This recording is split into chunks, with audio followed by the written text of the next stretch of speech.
শিরোনামে মিল্টন সর্দারকে স্ত্রীকে ডিবিতে ডাকা হয়েছে। বরুণ বলল একথা। দেখুন বিস্তারিত। Child and old age care আশ্রমের চেয়ারম্যান মিল্টন সর্দারের স্ত্রীকে জিজ্ঞাসাবাদের জন্য ডিবি কার্যালয়ে ডাকা হয়েছে। আজ শনিবার দুপুরে মিন্টু রোডের নিজ কার্যালয়ে সাংবাদিকদের প্রশ্নের জবাবে একথা জানান ঢাকা মহানগর পুলিশের ডিএমপি অতিরিক্ত কমিশনার ডিবি মোহাম্মদ হরুন আর রশিদ বলেন, মিল্টন সমাদার রিমান্ডে রয়েছেন। তার বিরুদ্ধে যেসব অভিযোগ সে বিষয়ে তাকে জিজ্ঞাসাবাদ করা হচ্ছে। তার আশ্রমে অনিয়ত দুর্নীতির বিষয় মিল্টনের স্ত্রীকে রবিবার দুপুরে ডিবিতে ডাকা হয়েছে। তার স্ত্রীকেও জিজ্ঞাসাবাদ করবে। তিনি বলেন, নিজের বাবাকে পিটিয়ে গ্রাম ছেড়ে ঢাকায় এসে মিল্টন সর্দার সাইকোতে পরিণত হয়েছেন। তার বিরুদ্ধে যেসব অভিযোগ এসেছে সে বিষয়ে তার কাছে জানতে চাওয়া হচ্ছে।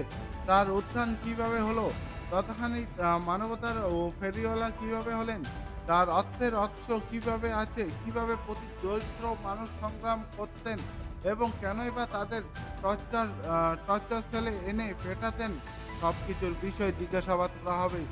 ডিবি প্রধান আরও বলেন, সোশ্যাল মিডিয়া ব্যবহার করে মিল্টন কিভাবে অর্থ উপার্জন করতেন এবং কারা তাকে সহায়তা করতেন তাদেরও শনাক্ত করে জিজ্ঞাসাবাদ করা হবে। হারুন আর রশিদ বলেন, মিল্টন সমাচারে ৩-৪টি ব্যাংক অ্যাকাউন্টের সন্ধান মিলেছে। সেসব অ্যাকাউন্টে কারা টাকা পাঠাতেন তদন্ত করে জানানো হবে। রাজধানীর মিরপুর এলাকায় অভিযান চালিয়ে গত বুধবার রাতে মিল্টন সর্দারকে গ্রেপ্তার করে গোয়েন্দা মিরপুর বিভাগ। পরে রাতে তার বিরুদ্ধে মিরপুর মডেল থানায় বিভিন্ন অভিযোগে ৩টি মামলা হয়। যেসব মামলায় আদালতে শপথ করলে মিল্টনকে ৩ দিনের রিমান্ড দেন আদালত। শিরোনামে পাকুন্দিয়ায় সংসদ সদস্যের বিরুদ্ধে উপজেলা নির্বাচনের প্রভাব বিস্তারের অভিযোগ প্রার্থীর। দেখুন বিস্তারিত।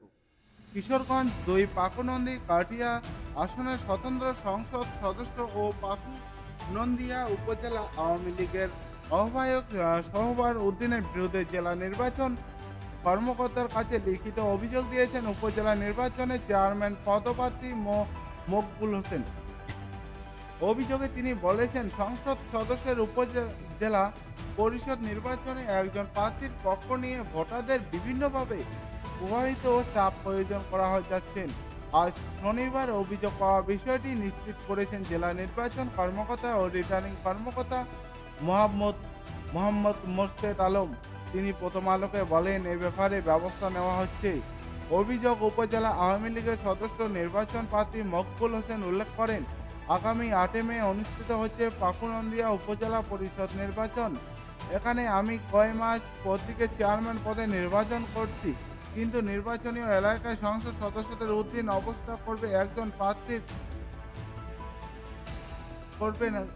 প্রার্থীর বিষয়। অভিযোগ অস্বীকার করে সংসদ সদস্য শাহবাজ উদ্দিন প্রথম আলোকে বলেন, কোনো প্রার্থীর পক্ষে কাজ করতে তিনি কোনো নেতাকর্মীকে নির্দেশ দেননি। এসব ভিত্তিহীন অভিযোগ। পাকুনন্দিয়া উপজেলা পরিষদের নির্বাচন চেয়ারম্যান পদে প্রার্থীর মধ্যে বর্তমানে ৪ জন ভোটের মাঠে আছেন। তারা হলেন মোটরসাইকেল প্রতীকের প্রার্থী রফিকুল ইসলাম, দোয়াত কলম প্রতীকের প্রার্থী AK M রিদাউল হক, কই মাছ প্রতীকের প্রার্থী মকবুল হোসেন এবং আনারস প্রতীকের প্রতীক এমদাদুল হক। গত ২৯শে এপ্রিল উপজেলা যুবলীগের সাবেক সভাপতি AKM হাবিবুর রহমান ঘোষণা দিয়ে নির্বাচন থেকে সরে দাঁড়ান। তার প্রতীক ছিল হেলিকপ্টার।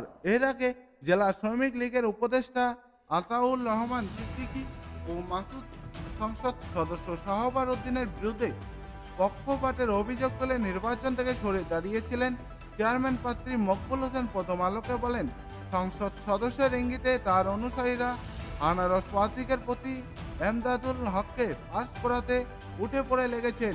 সংসদ সদস্যের এসব কর্মকাণ্ড নির্বাচন প্রভাব বিস্তার করছে, এটি বন্ধে প্রয়োজনীয় আইনি ব্যবস্থা নিতে লিখিত অভিযোগ করেছেন। শিরোনামের শুরুতে উপজেলা নির্বাচনে দলীয় প্রার্থী না দেওয়ায় আরেকটা ফাঁদ মির্জা আব্বাস বলে জানিয়ে দিল একথা। দেখুন বিস্তারিত। উপজেলা পরিষদ নির্বাচনে দলীয় প্রার্থী না দেওয়াকে আরেকটা ফাঁদ বলে মন্তব্য করেছেন বিএনপির স্থায়ী কমিটির সদস্য মির্জা আব্বাস। বর্তমান সরকারের উদ্দেশ্যে তিনি বলেন, হাত পেটিয়েছিলেন বিএনপিকে নির্বাচনে নেবেন, কিন্তু বিএনপি নির্বাচন প্রত্যাখ্যান করেছে।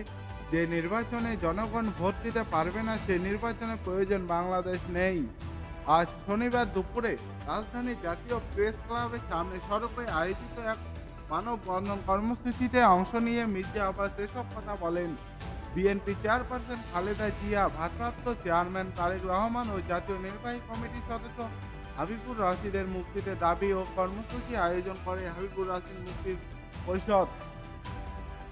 ক্ষমতাসীন দল আওয়ামী লীগের উদ্দেশ্যে মির্জা আব্বাস বলেন, এক নয় তন্ত্র কায়েম করতে পারেন, রাজতন্ত্র ঘোষণা দিতে পারেন, কিন্তু নির্বাচনের কথা আপনাদের মুখে মানায় না। ৭ জানুয়ারি কি লোকজন ভোট দিতে গিয়েছিল?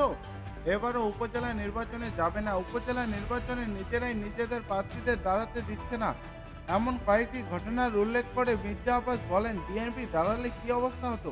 আমাদের সিদ্ধান্ত সঠিক আছে, সঠিক থাকবে। বর্তমানে রাষ্ট্র শাসন চলছে অভিযোগ করে মির্জা আব্বাস বলেন, জনরোষের মুখে একদিন না তো একদিন এই সরকারের পতন ঘটবে, এটা কেউই ঠেকিয়ে রাখতে পারবে না। গ্রেপ্তার করে বিশ্বের কোনো আন্দোলন থামানো গেছে বলে জানা নেই।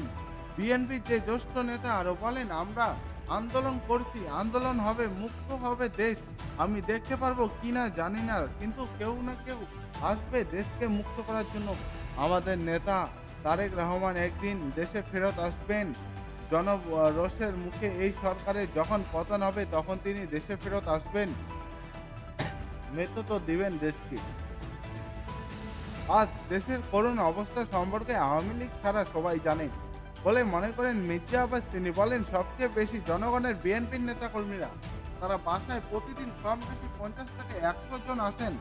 জানিয়ে তিনি বলেন, কেউ কেউ বলে আমার বাবা আছে জেলে, কেউ বলে সন্তান জেলে, কেউ বলে ভাই জেলে, কেউ বলে স্বামী জেলে। খালেদা জিয়া গণতন্ত্রের জন্য যুদ্ধ করতে করতে মৃত্যুর পথে গিয়ে দাঁড়িয়েছেন বলে মনে করেন বিএনপির এই নেতা। তিনি বলেন, তাকে মুক্তি দিয়ে চিকিৎসার জন্য বিদেশে পাঠাতে বলেছি, তার অবস্থা ভালো নয়। তারা ক্ষমতাসীন দলের নেতারা বলেন আইন নেই। আইন থাকবে না কেন? রাশেদ খান মেমনকে বিদেশে পাঠানো হয় নাই? আসম আব্দুর রবকে বিদেশে পাঠানো হয় নাই? অসময় রবকে বন্দি অবস্থায় বিদেশে পাঠানো হয়েছিল। খালেদা জিয়া দেশের সর্বনাশ করে গেছেন, বর্তমান প্রধানমন্ত্রী তা ঠিকঠাক করছেন। ক্ষমতাসীন দলের এমন বক্তব্যের সমালোচনা করে মির্জা আব্বাস বলেন, কি ঠিক করেছেন জানা নেই। বাংলাদেশ ব্যাংকের দিকে নজর দেন, টাকা পয়সা নাই। কয়েকজন লোকের দিকে নজর দেন, পেট বড় হয়ে গেছে, হাজার হাজার লাখ লাখ কোটি টাকা পাচার হয়ে গেছে। ওই উন্নয়ন চুরির উন্নয়ন দেশের মানুষ মেনে নেবে না। সরকারকে উৎখাত করা নিয়ে ক্ষমতাসীন দলের নেতাদের বক্তব্যের বিষয় বিএনপির স্থায়ী কমিটির এই সদস্য বলেন, আমরা তো সরকার দেখি না, এই সরকারকে উৎখাত করা বা রাখার দায়িত্ব বিএনপির বহন করে না। জনগণ যখন মনে করবে তখন লাঠি দিয়ে এই সরকারকে ফেলে দেবে। কর্মসূচিতে বিএনপির জ্যেষ্ঠ যুগ্ম মহাসচিব রাহুল কবির রিজভী দলের নেতা কর্মীদের উদ্দেশ্যে বলেন, প্রতিবাদ ও প্রতিরোধ একসাথে চালাতে হবে, না হলে হাবিবুর রশিদের মতো অনেককে জেলে যেতে হবে। সুশাসন, আইনে শাসন, ন্যায় বিচার প্রতিষ্ঠা করতে সর্বশেষ লড়াই চালিয়ে যেতে হবে। মানব সন্ধানে আরো বক্তব্য দেন বিএনপি ঢাকা মহানগর দক্ষিণের সদস্য সচিব রাফিকুল আলম, স্বেচ্ছাসেবক দলের সভাপতি এএসএম জিলানী, যুবকদের দলের সাধারণ সম্পাদক আব্দুল মোনায়েন মুন্না